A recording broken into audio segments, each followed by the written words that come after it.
नमस्कार, मेरे YouTube channel में आप सभी का स्वागत है। और आज मैं आपके सामने हिंदी शिक्षा शास्त्र के नए टॉपिक के साथ हूँ। हमने जो पिछली क्लासेस है उसमें गद्य शिक्षण के बारे में डिस्कस किया था और आज गद्य शिक्षण के थोड़ा सा आगे जा रही हूँ मैं और नाटक शिक्षण की विधियों की बात कर रही हूँ। मैंने आपको पहले ही बोला था कि मैं उन टॉपिकों पे ज़्यादा बात करूँगी जहाँ पर से एग्जाम में क्वेश्चंस पूछे जाते हैं। तो आज जो मैं टॉपिक लेकर आई हूँ वो नाटक शिक्षण की विधियां हैं। अभी नाटक होते क्या है, देखो अगर हम बात करें तो पीआरटी प्राथमिक कक्षाओं में इनका ज़्यादा प्रयोग होता है अपेक्षा की टीजीटी और पीजीटी में। अगर टीजीटी में भी इसका लेवल यूज होता है बट वहाँ पे कक्षा अभिनय का ज़्यादा प्रयोग होता है क्योंकि वहाँ पे किसी नाट्य मंचन का प्रयोग नहीं होता। अब हम नाटक जो है क्यों पढ़ाते हैं, नाटक को पढ़ाने का रीज़न क्या है? तो सबसे पहला कारण ये है कि नाट्य मंचन के द्वारा बच्चे को प्रत्यक्ष रूप में देखने का मौका मिलता है कि क्या कैरेक्टर है, उसका शैली क्या है, वो कैसे भाषा का प्रयोग कर रहा है, कैसे व्याख्या कर रहा है और किस तरीके से हाव भाव कौशल के जरिए अपने अभिनय के जरिए अपने विचारों को व्यक्त कर रहा है।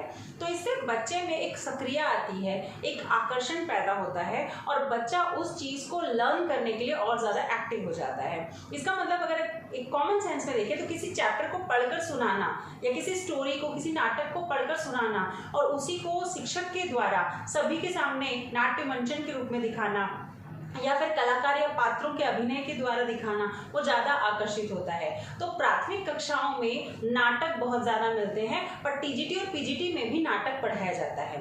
अब देखते हैं कि इनका किस तरीके से प्रयोग किया जा सकता है। तो अगर हम लोग नाट्य शिक्षण की बात करते हैं तो नाटक शिक्षण में इन सब चीज़ों के क्या प्रयोग हैं और इनका किस तरीके से ज़्यादा इफेक्ट पड़ता है वो देखते हैं। तो सबसे पहला पॉइंट है अर्थ कथन प्रणाली। तो सबसे पहली विधि है अर्थ कथन प्रणाली। इसका मतलब है कि जब मैं कोई नाटक करूं या कोई भी नाटक पढ़ाऊं कक्षा में तो मैं वहां पर पढ़ाने के दौरान पात्रों के द्वारा बोले जाने वाले संवाद को सबके सामने एक उच्च स्वर में पढ़ती जाऊं। पढ़ने के साथ साथ भाव, शैली और अर्थ का प्रदर्शन करते जाऊं। कठिन शब्दों का अर्थ बताते हुए उस उस विचार को व्यक्त करने के पीछे लेखक के कौन से मनोभाव थे उसको भी व्यक्त कर सकूं।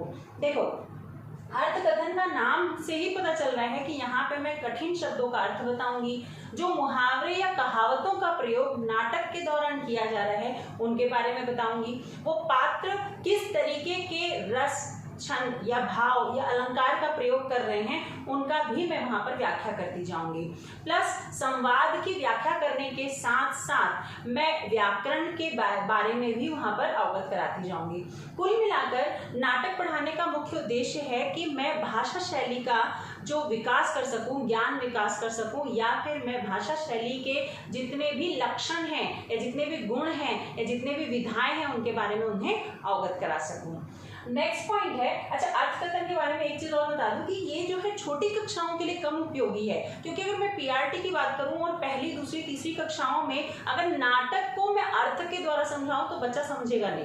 क्यों नहीं समझेगा? क्योंकि उसे जो है स्थायी रूप से आकर्षित करना पड़ेगा जो मैं पढ़ा रही हूँ और पढ़ाने के दौरान टीचर को हाव भाव का प्रयोग करना पड़ेगा, बॉडी मूवमेंट का प्रयोग करना पड़ेगा।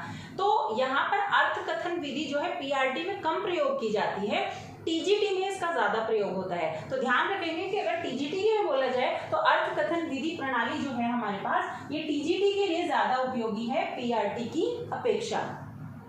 आदर्श नाट्य पठन प्रणाली। अब आदर्श नाट्य क्या होता है? आदर्श का मतलब है कि हम लोग यहाँ पर स्वयं जो भी नाटक मैं पढ़ रही हूँ या जो भी सुना रही हूँ उसको क्या करूँगी, मैं आपके सामने बोलकर अपने हाव भाव, अपने विचारों, अपनी मुद्राएं और अपने फेस के जरिए उनको एक्सप्लेन करूँगी। जैसे हास्य है तो हंसते हुए फेशियल एक्सप्रेशन प्रकट करूँगी, बॉडी मूवमेंट्स का यूज़ करूँगी। उसी तरीके से किसी प्रकार के भाव आए, जिस भी प्रकार के भाव उस नाटक के दौरान आ रहे हैं उस भाषा शैली के अंदर उन भावों का भी प्रयोग करते जाऊँ। इससे क्या फायदा होगा? देखो यहाँ पे अर्थ कह रहे थे तो यहाँ मीनिंग पर बल दे रहे हैं। यहाँ पे हम आदर्श रूप में मतलब है कि सभी चीजों का ध्यान में रखते हुए करें। इन सभी चीजों में क्या आ जाएगा, अर्थ तो बताना ही है, पर अर्थ के साथ साथ भावों का प्रदर्शन करना, उसके चित्र प्रदर्शन करना, उसकी व्याख्या करना, भाषा शैली के बारे में बताना, साथ के साथ नाटक के प्रतिरूपों को प्रत्यक्ष रूप से प्रेजेंट कर बच्चों के सामने दिखाना। ये हम पीआरटी में भी प्रयोग कर सकते हैं, पर ज्यादा उपयोगी किसके लिए है, ये टीजीटी के लिए ज्यादा उपयोगी है।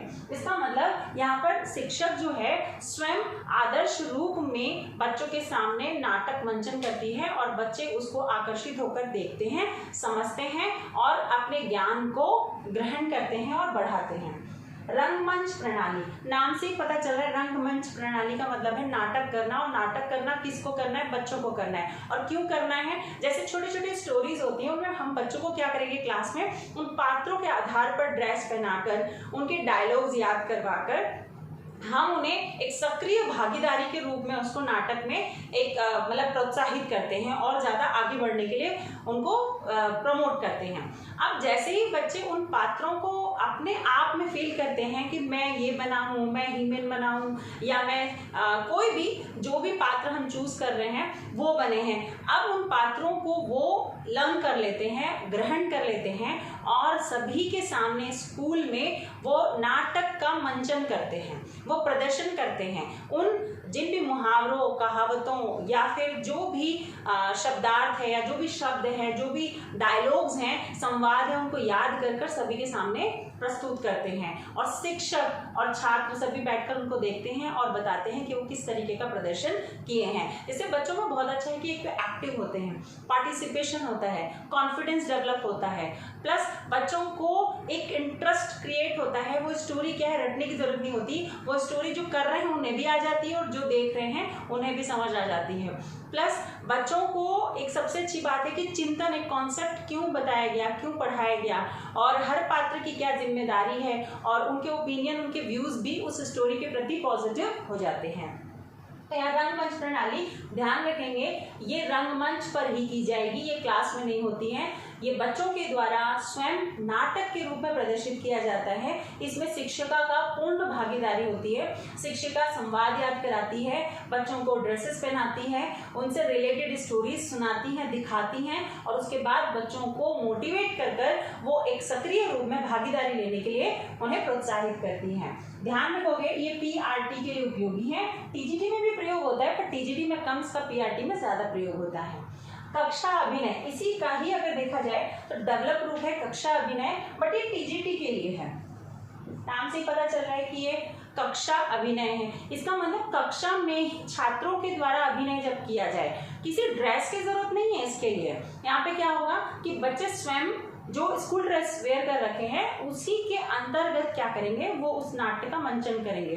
क्लास के कुछ स्टूडेंट ग्रुप बना लेते हैं, टीचर उन्हें गाइड करती हैं, उसके बाद वो संवाद और डायलॉग्स याद कर लेते हैं, देन अकॉर्डिंग टू स्टोरी उन लोग वहां पर स्टूडेंट्स के सामने प्रेजेंट करते हैं। ये एक अट्रैक्टिव पार्ट भी है, एक बहुत इंटरेस्टिंग भी है, एक्टिव भी है, एक को करिकुलर एक्टिविटीज का पार्ट भी है, प्लस बच्चे इसमें बहुत अच्छे से अपने अभिनय का, अपनी कला का प्रदर्शन कर सकते हैं, स्किल का, कौशल का प्रदर्शन कर सकते हैं और जिन बच्चों को जिस क्षेत्र में बढ़ना है उस क्षेत्र का भी यहाँ पर ज्ञान हो जाता है।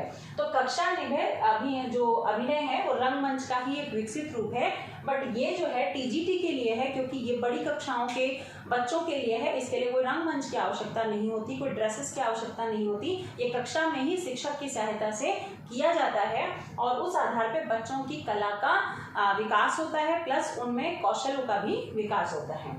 अनुकरण वाचन, अनुकरण वाचन एक बहुत ही नॉर्मल कॉन्सेप्ट है। इसके अंतर्गत हम नाटक के अंतर्गत कुछ पात्र होते हैं, उन पात्रों को खड़े कर देते हैं, अलग अलग नाम देकर, तुम बनिया हो, तुम राजू हो, तुम श्याम हो, तुम माता हो, और वो उसका अनुकरण करते जाते हैं। किसका? बुक्स का अनुकरण करते जाते हैं और पात्रों के आधार पर संवाद बोलते जाते हैं या शिक्षिका बोलती जाती है और उनका वो अनुकरण करते जाते हैं।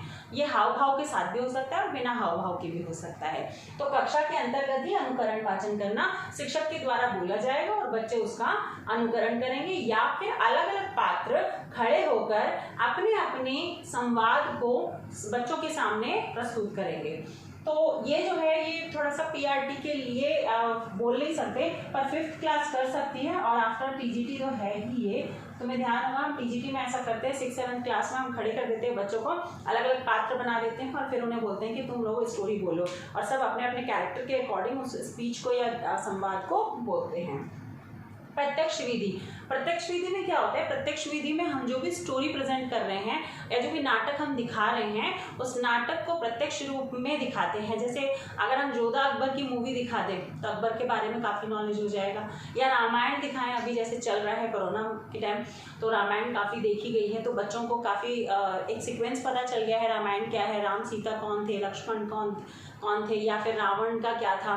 तो ये प्रोसेस क्या है, एक जब किसी बच्चे को कोई एक प्रोसेस या विजिबल वे में प्रत्यक्ष रूप में देख लेता है तो वो ज़्यादा यादगार हो जाता है। जैसे अगर मैं 26 जनवरी को परेड दिखाने ले जाऊं या 15 अगस्त को दिखाने ले जाऊं या कोई फंक्शन लेके जाऊं या फिर मैं कहीं भी ऐसी जगह जहां पर ताजमहल हो गया या फिर कोई भी स्मारक हो गया, इंडिया गेट हो गया, तो बच्चे को प्रत्यक्ष रूप में ध्यान रहेगा। बट यहाँ पे हम किसकी बात करें? नाटक की। तो नाटक में प्रत्यक्ष रूप क्या होता है? कोई स्टोरी होती है, कोई नाटक होता है, उसको पूरा दिखाना, और दिखाने के बाद बच्चे के माइंड में वो चीज़ स्टोर हो जाती है। इसके लिए हम आजकल टेक्नोलॉजी का प्रयोग करते हैं, जैसे कि हम प्रयोग करते हैं प्रोजेक्टर का, या फिर हम टेलीविज़न का प्रयोग करते हैं, या फिर हम किसी भी प्रकार से कंप्यूटर के जरिए या किसी भी जरिए से चार्ट पिक्चर्स के जरिए हम बच्चों को दिखाते हैं और प्रत्यक्ष रूप में उस कहानी को प्रदर्शित करते हैं। इससे बच्चों के सेंसेस, ज्ञानेंद्रियों पर प्रभाव पड़ता है और बच्चे जल्दी उस चीज़ को अपने दिमाग में स्टोर कर लेते हैं।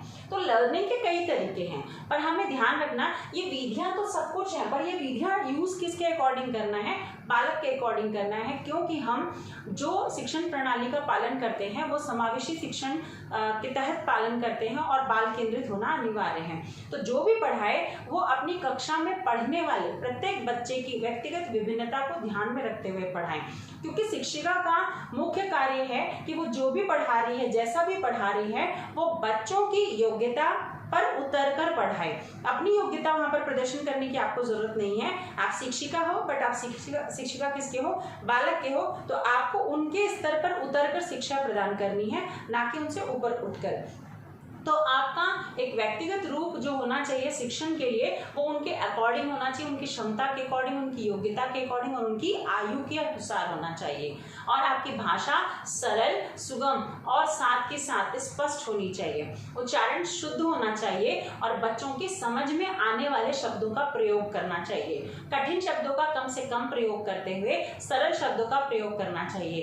कठिन शब्दों के प्रयोग के साथ साथ सरल शब्दों का भी प्रयोग कर सकते हो, जैसे निकट के साथ पास बोलना, ठीक है, अग्नि के साथ आग बोलना।